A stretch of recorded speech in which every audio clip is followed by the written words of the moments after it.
So here I have my Peeps chart. This is very scientific, groundbreaking research here. I should have got a grant for doing it. But after this, I'm going to be like the #1 expert in Peeps. So keep that in mind. I did take notes because I am a professional. So here in the middle you have your OG Peep, which automatically gets a 10. It's not good, it's not great, but it's the original. Over here we have Auntie Gertrude, which I did nickname the sour watermelon one. I did nickname them all, by the way. I gave it a #2 because she's old and nasty inside. And my blue Peep just slid away. And she's sour. She's just nasty like your Aunt Gertrude. And the next one we have is the Carney Peep, which is a cotton candy Peep. I gave it a #3. I was quite disappointed with it, but it is pretty. I like that pink. He's got a weird eyeball, which by fact, the eyeball was the best part. Next we have Uncle Dan, who is a root beer Peep.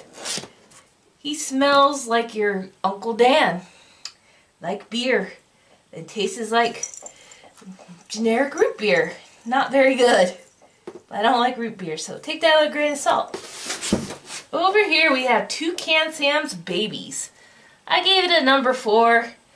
It is a Fruit Loop Peep. Actually did taste like a Fruit Loop and it came on a lollipop. Here we have L&M Party's Mom. It tries too hard to be a party cake. So I gave it a #5, just like the Party Mom if you ever seen that movie. She tried way too hard. Right here we have a Kool-Aid Peep, or actually it's called a Fruit Punch. But I called it the Oh Yeah Peep because it's just like Kool-Aid. Very overpowering. But that make it up for it because it didn't taste like marshmallow. It did like overpower you when you opened up the packaging. It was like a Hawaiian party. I gave it a #7. This one that keeps falling off, I call JTT.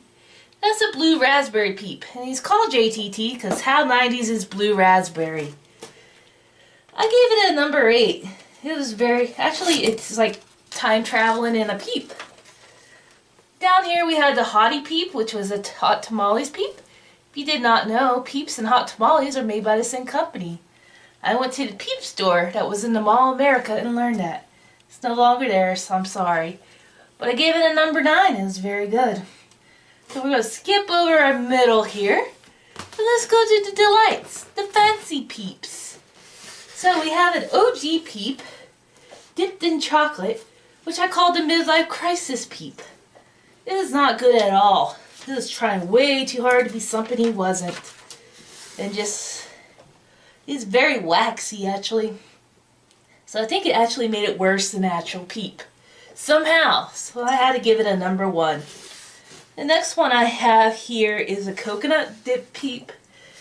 And I think this is dark chocolate. For some reason I just thought of Dana Carvey, so I named it Dana Carvey. I gave it a #6. I actually did like it. It tasted like a really bad Almond Joy, like an Almond Joy that's been sitting there forever. So that's why I got a #6.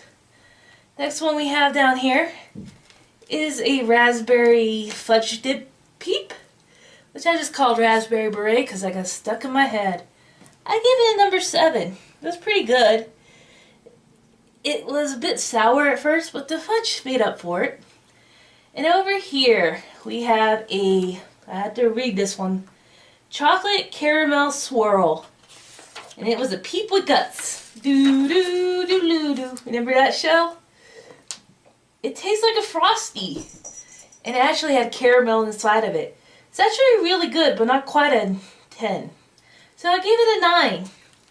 So the best of our regular Peeps is this Bunny Foo-Foo Peep, which is a pudding, chocolate pudding one. I gave it a 9.5. I had to take off points because it is a bunny. To me, a Peep should be a chick because bunnies don't peep. And this one is for our delights. I call it Brittany and I gave it a 10. It is a strawberry covered fudge on there. They just look like a Brittany to me.